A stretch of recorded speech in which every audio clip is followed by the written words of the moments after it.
आपल्या आयुष्यामध्ये गुरुबळ एवढं महत्त्वाचं का आहे? बघा, आपलं गुरुबळ जर मजबूत असेल तर आपल्या हातावरच्या रेषा कितीही खडतर असतील तर त्या बदलण्याचं काम हे गुरुबळ करत असतं. आपल्याला गुरूंची साथ असेल, गुरुबळ आपलं मजबूत असेल तर नशीबसुद्धा बदलण्याची ताकद ह्या गुरुबळामध्ये असते. आपल्या आयुष्यामध्ये गुरुबळ एवढं महत्त्वाचं का आहे? बघा, आपण छोटीशी गोष्ट जरी ठरवली आणि त्यात जर आपल्याला गुरूंची साथ नसेल तर ते काम कधीही पूर्णत्वाला जात नाही. नमस्कार सर्वांना, श्री स्वामी समर्थ. स्वागत आहे तुमचं आपल्या चॅनलमध्ये. बघा, उद्या आहे गुरुपुष्यामृत योग आणि ह्या योगावरती आपल्याला माता लक्ष्मीची आणि भगवान विष्णूंची सेवा करायची आहे. पण त्याचबरोबर आपल्याला आपलं गुरुबळ बळकट करण्यासाठी आपल्या गुरूंची सेवा करायची आहे, श्री स्वामी समर्थांची सेवा करायची आहे. बघा, कधी कधी आपण छोट्या छोट्या गोष्टी ठरवतो पण त्यासुद्धा कधी पूर्णत्वाला जात नाही आहेत, ठरवलेल्या वेळेत होत नाहीत. एक गोष्ट करण्यासाठी पण आपल्याला खूप गोष्टींचा सामना करावा लागतो, अडचणींचा सामना करावा लागतो. असं का होतं? तर तेव्हा आपलं गुरुबळ हे कमजोर असतं, म्हणून या अडचणी आपल्याला येत असतात. आपण खूप अशी लोक बघतो आपल्या आयुष्यामध्ये आजूबाजूला की ते एकदम आनंदात असतात, आपल्याला वाटतं की ते किती सुखी जगतात. तर त्यांचं गुरुबळ त्यावेळेस मजबूत असतं, म्हणून ते सुखी जीवन जगत असतात. त्यामुळेच आपल्यालाही आपलं गुरुबळ मजबूत करण्यासाठी गुरुपुष्यामृत योगावरती गुरूंची सेवा करायची आहे. तर गुरुपुष्यामृत योगावरती आपल्याला स्वामींना अभिषेक करून घ्यायचा आहे. तुम्ही जल अभिषेक करू शकता, पंचामृताने करू शकता, जसं तुम्हाला शक्य आहे तसा तुम्ही अभिषेक करून घ्या. नित्य रोजची सेवा असते त्या करून घ्या, सर्व देवपूजा करून घ्या आणि नंतर स्वामींच्या सेवा चालू करा. आता सेवा कोणती करायची आहे? तर सेवा आपल्याला श्री स्वामी समर्थ सारामृताची करायची आहे. या दिवशी आपल्याला 1 ते 21 अध्याय असा एक पाठ पूर्ण स्वामीचरित्र सारामृताचा करून घ्यायचा आहे. आता आपण स्वामी पुण्यतिथीला पण पारायण केलं असेल, पण आताही आपल्याला एक दिवस गुरुवार आहे आणि गुरुपुष्यामृत योग हा अमृत योग असतो. त्यामुळे या योगावरती पण आपल्याला स्वामींची, आपल्या गुरूंची सेवा करायचीच आहे. तुमच्याकडे कुठलाही स्वामीचरित्र सारामृताचा ग्रंथ असू द्या, तुम्ही तो आवर्जून त्या दिवशी पठण करा. आणि जर दिंडोरी प्रणीत असेल तर त्याला जास्त वेळ लागत नाही, जास्तीत जास्त 1 ते सव्वा तासामध्ये तो पठण होतो पूर्ण. या दिवशी आपल्याला श्री स्वामी समर्थ मंत्राच्या 11 माळी जप करायचा आहे, किंवा गुरुदेव दत्त, श्री गुरुदेव दत्त असाही जप करू शकता तुम्ही. 11 माळी करा किंवा 1 माळ करा. त्याचबरोबर आपल्याला गुरुचरित्र ग्रंथातला 14वा आणि 18वा अध्याय पण पठण करायचा आहे. या दिवशी तुम्ही संक्षिप्त गुरुचरित्र ग्रंथाचं पण पठण करू शकता. त्याचबरोबर 11 वेळेस तारक मंत्राचं पठण पण करू शकता, ते पण खूप प्रभावी सेवा आहे.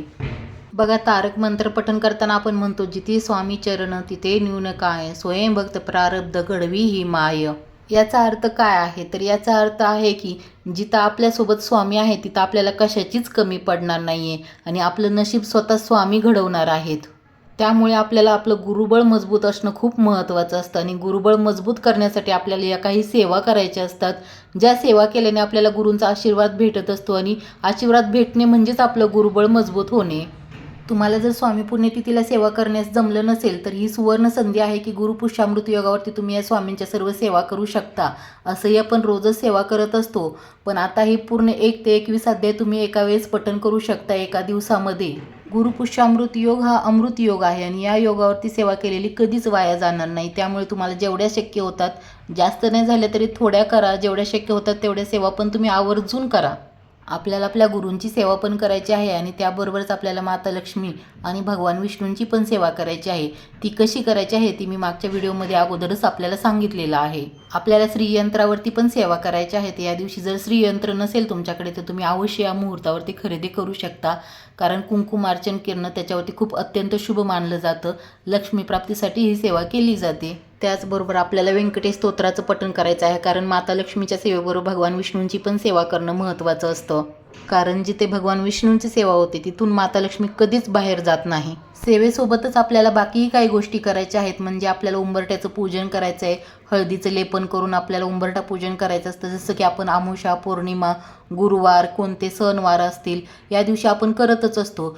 तसंच आपल्याला गुरुवारी म्हणजे गुरुपुष्यामृत योगावरती पण आपल्याला उंबरठ्याचं पूजन करायचं आहे. हळदीचं लेपन आपण कसं करतो? तर हळदीमध्ये गोमूत्र आणि गुलाबजल मिक्स करून आपल्याला उंबरठ्याला ते लेपन करून घ्यायचं असतं आणि नंतर आपण हळद कुंकू आणि अक्षता वगैरे अर्पण करायची असते. स्वस्तिक काढायचं असतं आपल्याला उंबरठ्यावरती हळद कुंकू मिक्स करून. दरवाज्यावरती पण स्वस्तिक काढायचं असतं आणि अगरबत्ती वगैरे ओवाळून पूजा करून घ्यायची असते. अगोदर आपल्याला उंबरठा, दरवाजा पूर्ण पुसून घ्यायचा असतो. फरशी पण आपल्याला पुसून घेताना त्यामध्ये मीठ, हळद, लिंबू हे टाकून आपण फरशी पुसून घ्यायची असते गुरुवारच्या दिवशी. शुभ मुहूर्तावरती आपण आपल्या घरातल्या शेगडीची पूजा करत असतो, हळद कुंकू अर्पण करून. आणि गॅस शेगडीच्या मागं जी भिंत असते तिथं आपल्याला स्वस्तिक काढायचं असतं कुंकवाने. थोडंसं तूप घेऊन त्यामध्ये कुंकू मिक्स करून स्वस्तिक काढायचं असतं, जे की अन्नपूर्णा मातेची पूजा करतो असं समजून आपण तिथं पूजा करायची असते. या दिवशी आपल्या दारामध्ये छोटीशी का होईना रांगोळी आवर्जून काढा.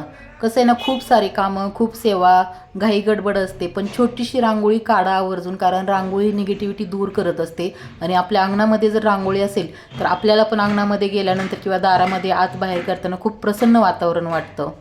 तर या काही गोष्टी आहेत त्या तुम्ही आवर्जून या दिवशी करू शकता. आणि लोक बघा सोनं चांदीची खरेदी करत असतात या शुभ मुहूर्तावरती. पण जर तुम्ही सोनं चांदी खरेदी करू शकत नसाल तर तुम्ही गजलक्ष्मीची मूर्ती खरेदी करू शकता. गजलक्ष्मी असे 2 घ्यायचे असतात आपल्याला, जे की पितळेचे किंवा तांब्याच्या धातूमध्ये असू शकतात. कारण बघा गुरुपुष्यामृत योग आहे आणि या योगावरती जर तुम्ही गजंत लक्ष्मीची खरेदी केली तर ते अत्यंत फल देणारं आहे. याबरोबरच तुम्ही कामधेनूची मूर्ती पण खरेदी करू शकता, जी की अशी मातीची खरेदी करू शकता किंवा धातूची पण खरेदी करू शकता. छोट्या आकारामध्ये केली तर तुम्ही ती देवघरामध्ये ठेवण्यासाठी पण योग्य होते. आणि तुम्हाला जर देवघरामध्ये ठेवण्यासाठी पाहिजे असेल तर तुम्ही ते पितळेच्या धातूमध्ये खरेदी करू शकता. चला तर मग व्हिडिओत सांगितलेली माहिती आवडली तर व्हिडिओला लाईक करा, कमेंट करा आणि चॅनलला सबस्क्राईब करा. धन्यवाद.